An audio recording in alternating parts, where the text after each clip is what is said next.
Assalamu alaikum students, my name is Babar Gulab and I am your biology teacher of grade 9th. Students, आज के lecture में हम phases of interface से related जो important MCQs हैं और short questions हैं इनको सॉल्व करेंगे।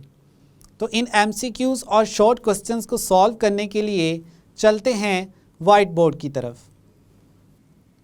स्टूडेंट्स, आज के लेक्चर में हम कुछ इम्पॉर्टेंट MCQs को सॉल्व करेंगे और साथ ही साथ कुछ इम्पॉर्टेंट जो शॉर्ट क्वेश्चंस हैं एग्जामिनेशन पॉइंट ऑफ व्यू से उनको भी देखेंगे और साथ ही साथ मैं आपको ये एक्सप्लेन करूँगा कि इनको अटेम्प्ट कैसे करना है आपने। टॉपिक जो है हमारा जिससे रिलेटेड हम MCQs और शॉर्ट क्वेश्चन सॉल्व करेंगे वो है phases of interface, chapter number 5 और आज का जो हमारा लेक्चर नंबर है वो है 5.14। तो इन MCQs को हम वन बाय वन एक्सप्लेन करते हैं और साथ ही साथ इनका जो आंसर है उसको फाइंड आउट करते हैं। फर्स्ट जो हमारे पास MCQ है उसमें हम कहते हैं ड्यूरिंग इंटरफेज, यानी जो इंटरफेज है उसमें क्या होगा। ऑप्शन ए है cell increases its metabolic activities. Metabolic activities हम कहते हैं इसमें हमारे पास 2 टाइप्स के जो फर्दर रिएक्शंस हैं वो होते हैं। एक हम कहते हैं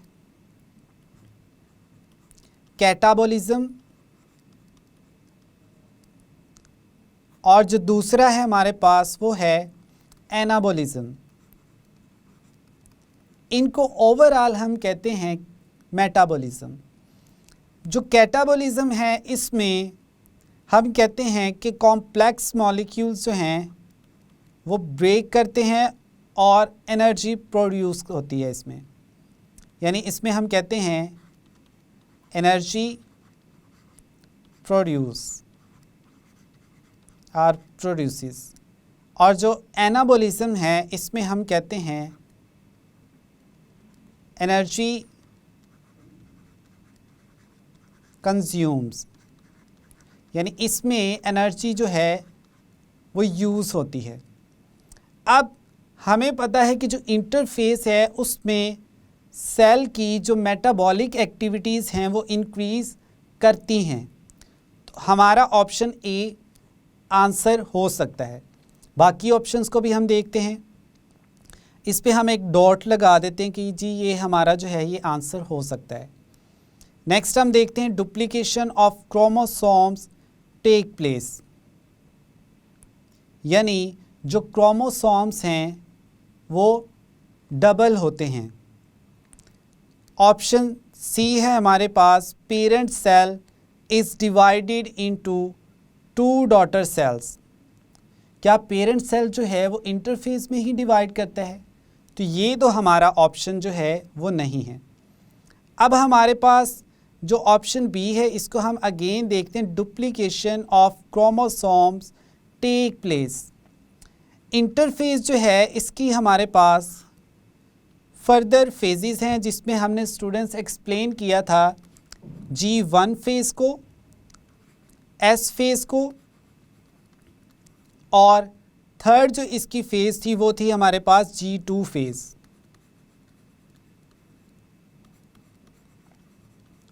अब ये जो हमारे पास S फेज़ थी इसमें हमने कहा था कि जो क्रोमोसोम नंबर है वो क्या करता है, डबल होता है सेल के अंदर। तो अब हमारा आंसर जो है वो बी भी है, ए भी है। तो पॉसिबल जो बेस्ट सूटेबल आंसर है हमारे पास वो क्या है, बोथ ए एंड बी, यानी इंटरफेस में जो है सेल अपनी मेटाबॉलिक एक्टिविटीज़ भी इंक्रीज़ करता है और साथ ही साथ जो क्रोमोसोम्स हैं उनको भी डबल करता है। तो हमारा आंसर क्या है स्टूडेंट, हमारा आंसर है ऑप्शन डी। अब नेक्स्ट MCQ की तरफ चलते हैं। इसमें हम कहते हैं interface is divided into how many phases. अभी हमने बात की कि इंटरफेस जो है उसमें कौन कौन सी फेजेस होती हैं। हमने कहा G1 S और साथ ही साथ हमने कहा G2। तो अब इन तीनों के अकॉर्डिंग हमारा जो बेस्ट सूटेबल आंसर है वो क्या है, 3 है। यानी जो इंटरफेस है उसमें टोटल कितनी फेजेस होती हैं, 3 फेजेस होती हैं। तो बाकी जो 4, 1 और 2 वाला है हमारे पास आंसर वो रॉन्ग है, यानी ये ऑप्शन जो है ये आंसर्स नहीं हैं। नेक्स्ट जो MCQ है हमारे पास, ये हमारे पास था 2। अब थर्ड की तरफ चलते हैं। थर्ड हमारे पास नेक्स्ट MCQ है। थर्ड हमारे पास जो है MCQ, उसमें हम कहते हैं in which phase cell duplicates its chromosomes. Cells जो हैं वो अपने क्रोमोसोम्स को डुप्लीकेट करता है। अब G1 फेज जो है इसके बारे में स्टूडेंट्स हमने एक्सप्लेन किया था कि इसमें एंजाइम्स बनते हैं, इसमें प्रोटीन सप्लाई इंक्रीज होती है,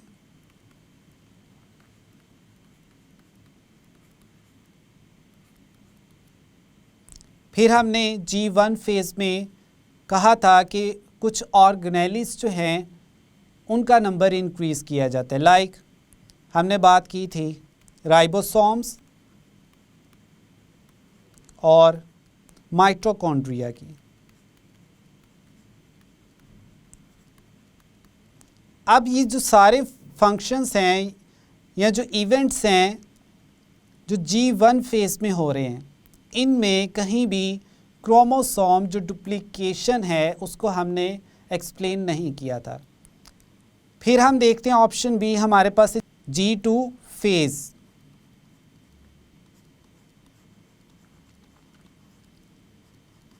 G2 फेज़ जो है इसमें भी क्रोमोसोम्स जो हैं वो डुप्लीकेट नहीं होते। तो ये दोनों हमारे आंसर्स नहीं हैं। थर्ड है हमारे पास G0 फेज़। अब G0 फेज़ जो है ये तो सेल साइकिल का हिस्सा ही नहीं है। फाइनली हमारे पास जो बचता है वो है हमारा आंसर S फेज़।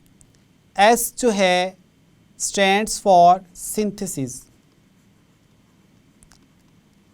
यानी जो S फेज़ है इस पे डुप्लीकेशन ऑफ क्रोमोसोम्स जो है ये होती है। तो हमारा आंसर जो है वो क्या है, S फेज़। फोर्थ MCQ है स्टूडेंट्स हमारे पास the phase of interphase in which cell prepares proteins for mitosis. इसमें हम अभी G1 फेज़ को एक्सप्लेन किया हमने, उसमें हमारे पास जो हमने देखा कि प्रोटीन्स जो हैं वो स्पेशलाइज सिंथेसाइज नहीं की जाती बल्कि प्रोटीन की सप्लाई इंक्रीज़ होती है। S फेज़ जो है उसमें हमने बात की कि क्रोमोसोम्स जो है उसको डुप्लीकेट किया जाता है। तो ये भी हमारा आंसर नहीं है। फिर हमारे पास G0 फेज़ जो है ऑप्शन डी, इसको हमने कहा ये तो सेल साइकिल का हिस्सा ही नहीं है। फाइनली हमारे पास जो बचता है वो है G2 फेज़। अब G2 फेज़ में कौन सी स्पेशलाइज्ड प्रोटीन्स जो हैं वो सिंथेसाइज की जाती हैं जो कि फर्दर माइटोसिस के लिए रिक्वायर होती हैं। तो इसमें हमने स्टूडेंट्स एक्सप्लेन किया था ट्यूबुलिन प्रोटीन्स। इन प्रोटीन से नेक्स्ट जो है वो क्या बनना होता है माइटोसिस में, स्पिंडल फाइबर्स। तो हमारा आंसर जो है वो क्या है, ऑप्शन सी। अब हम चलते हैं MCQ नंबर 4 की तरफ। इसमें हम कहते हैं at which stage of cell cycle cell stops dividing, यानी जो सेल है वो डिवाइड नहीं करता, वो एक रेस्टिंग फेज़ में चला जाता है। G1 फेज़ जो है ये तो इंटरफेज़ की फ़ेज़ है। इसमें जो है डिफरेंट प्रोटीन सिंथेसाइज की जाती हैं, माइटोकॉन्ड्रिया इंक्रीज़ किया जाता है। हमने देखना है कि सेल जो है वो डिवाइड करता ही नहीं है। तो वो हमारे पास कौन कौन से आंसर हैं? एस फेज़ में जो है क्रोमोसोम्स डुप्लीकेट होता है, ये हमारा आंसर नहीं है।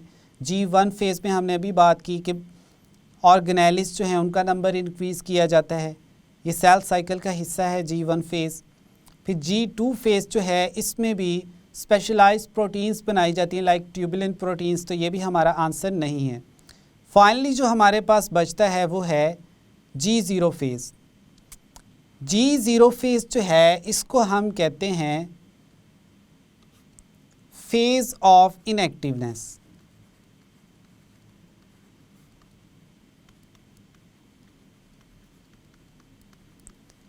इसमें हमने स्टूडेंट्स डिफरेंट जो सेल्स हैं ह्यूमंस में उनकी एग्जांपल्स को देखा था। हमने कहा था कि जो न्यूरॉन सेल्स हैं वो डिवाइड नहीं करते। एग्जांपल क्या थी हमारे पास? न्यूरॉन सेल्स या नर्व सेल्स इनको हमने कहा था, ये डिवाइड नहीं करते, तो ये एक नॉन डिवाइडिंग स्टेट में चले जाते हैं जिसको हमने कहा था स्टेट ऑफ क्विसेंस। तो हमारा आंसर जो है वो इसमें क्या है? G0 phase.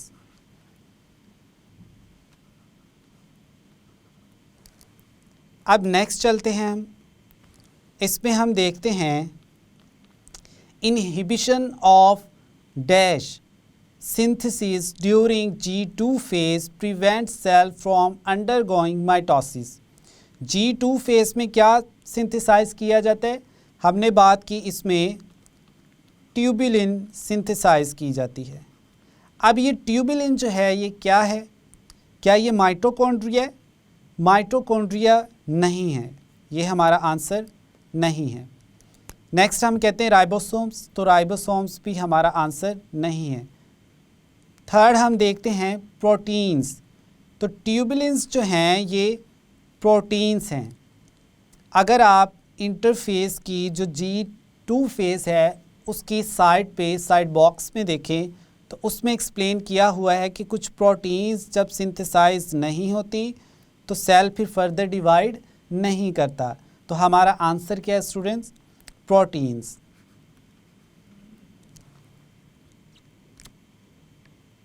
नेक्स्ट है हमारे पास डिफाइन इंटरफेस। ये हमारे पास अब शॉर्ट क्वेश्चन स्टार्ट हो गए हैं। इंटरफेस में आपने क्या करना है? डेफिनेशन एक्सप्लेन करनी है। सबसे पहले interface is the time when a cell's metabolic activity is very high as it performs various functions. अब इंटरफेस जो है इसकी फेजेस कौन कौन सी हैं? हम कहते हैं G1 phase, S phase, G2 phase. G stands for gap और जो S है इसका मतलब है सिंथेसिस फेज़। अब नेक्स्ट हम देखते हैं हमारे पास जो है सेकंड शॉर्ट क्वेश्चन है। इसमें हम कहते हैं what are the changes that occur in a cell during G1 phase. यानी G1 फेज़ जो है उसमें सेल के अंदर कौन कौन सी चेंजेस जो हैं वो आती हैं। आपने सबसे पहले G1 फेज़ को डिफ़ाइन करना है। G1 phase is called as the first gap after its production a cell starts its cell cycle in G1 phase. यानी जैसे ही सेल बनता है तो वो उसके बाद अपना सेल साइकिल स्टार्ट कहाँ से करता है? G1 फेज़ से। अब इसमें कौन कौन से इवेंट्स होते हैं? सबसे पहले हम कहते हैं cell increases its supply of proteins. Proteins की सप्लाई इंक्रीज़ की जाती है। नंबर ऑफ ऑर्गेनेलिस जो हैं वो इंक्रीज़ किए जाते हैं लाइक माइटोकॉन्ड्रिया और राइबोसोम्स। फिर नेक्स्ट हम कहते हैं synthesis of various enzymes required in the S phase for the duplication of chromosome. तो जो G1 फेज़ है इसमें ऐसे एंजाइम्स भी बनाए जाते हैं जो नेक्स्ट आगे चलकर S फेज़ जो है उसमें यूटिलाइज होते हैं। किस प्रोसेस में? क्रोमोसोम्स की डुप्लीकेशन में। तो ये डिफरेंट इवेंट्स हैं जो G1 फेज़ में हो रहे हैं। अब हम देखते हैं हमारे पास एक थर्ड जो है शॉर्ट क्वेश्चन, इसको हम देखते हैं। What do you mean by S phase? S phase क्या है? इसमें हम कहते हैं S phase is also called as the synthesis phase. In this phase cell duplicates its chromosomes. As a result each chromosomes consist of 2 sister chromatids. अब students यहाँ पर मैं आपको क्रोमोसोम का स्ट्रक्चर एक्सप्लेन कर देता हूँ। सेंटर में जो हमारे पास पॉइंट होता है इसको हम कहते हैं सेंट्रोमियर। इस सेंट्रोमियर के साथ जो है वो क्रोमोसोम के जो क्रोमेटिड्स हैं वो यहाँ पर कॉन्स्ट्रिक्ट किए होते हैं इस तरह से। अब ये जो है हमारे पास ये क्या है? क्रोमेटिड्स। अब एस फेज में क्या हो रहा है? क्रोमोसोम्स जो हैं वो डुप्लीकेट किए जा रहे हैं, यानी इनसे फर्दर एक कॉपी क्रोमोसोम की जो है वो प्रोड्यूस होती है।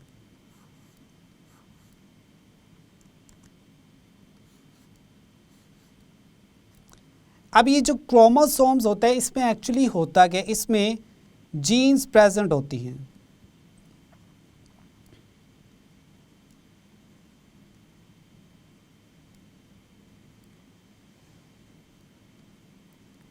ये जो ब्लू कलर की आपको मैंने शो की है ये क्या है? जीन्स। और इन्हीं जीन्स पर क्या है? इंफॉर्मेशंस हैं कि जो न्यू ऑर्गेनिज्म है वो कैसा होगा। अब फाइनली हम देखते हैं शॉर्ट क्वेश्चन नंबर जो है हमारे पास वो है 4।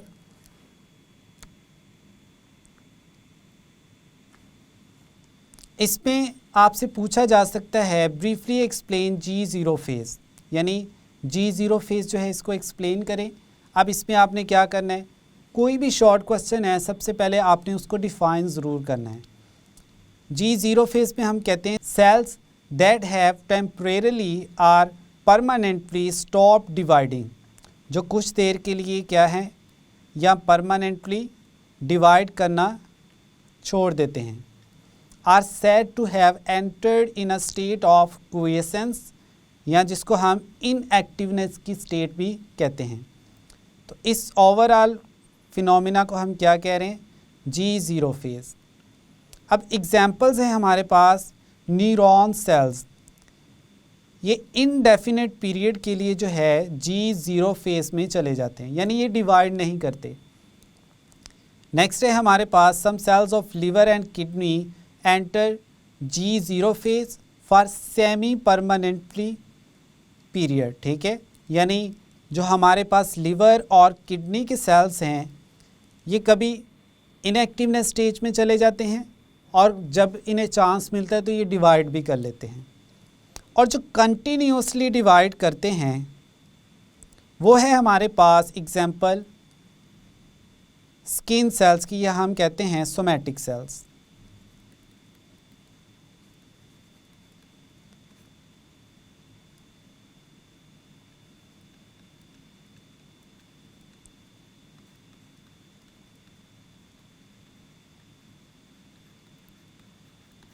यहाँ पर सोमैटिक सेल्स का एक्सप्लेन करने का मकसद ये है कि आपको पता हो कि कौन से सेल्स जो हैं वो कंटिन्यूसली डिवाइड करते रहते हैं, जबकि G0 फेज पे हमने सिर्फ उन्हीं सेल्स को एक्सप्लेन करना है एग्जांपल के तौर पर जो डिवाइड नहीं करते या कुछ देर के लिए डिवाइड करते हैं और बाद में जो है डिवीज़न नहीं करते, फिर इनएक्टिवनेस की स्टेट में चले जाते हैं।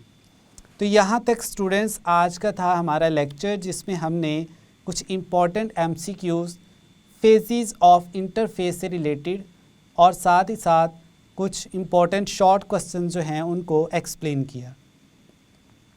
स्टूडेंट्स, आज के लेक्चर में हमने इंटरफेस की जो फेजेस हैं हमारे पास लाइक G1 फेज़, फिर फर्दर S फेज़ और G2 फेज़, इनसे रिलेटेड हमने कुछ इम्पॉर्टेंट MCQs को एक्सप्लेन किया अपने लेक्चर में।